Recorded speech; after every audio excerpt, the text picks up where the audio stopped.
Today we're going to diagnose this MOSFET right here. This is an N-channel MOSFET. This is on a laptop motherboard. It's the inrush MOSFETs for the power side. So when the power comes in off the AC adapter, these two MOSFETs control the inrush current. So these are both N-channel MOSFETs. For the sake of today, we're going to do this one. Pin 1 is right here where the dot is. And you see that matches this diagram. This way, the visual aid will really be helpful for those learning MOSFETs. I'm going to start by using the red on the source. And the red is the positive. You're going to see that this here reads 0.519. That's normal.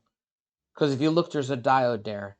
And that's about what the voltage across the diode is, 0.519. So this is normal for an N-channel MOSFET. Now we're going to go reverse on this. And you'll see it's an open. And that's exactly what it should be. That's how that MOSFET should operate.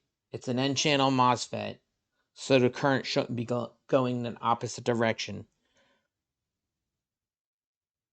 So this is how you test an N-channel MOSFET. If you did a P-channel, opposite.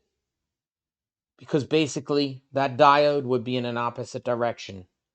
And that MOSFET would operate in the opposite direction. This is how you test the MOSFET.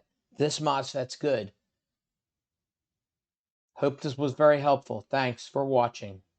Please subscribe if you like it.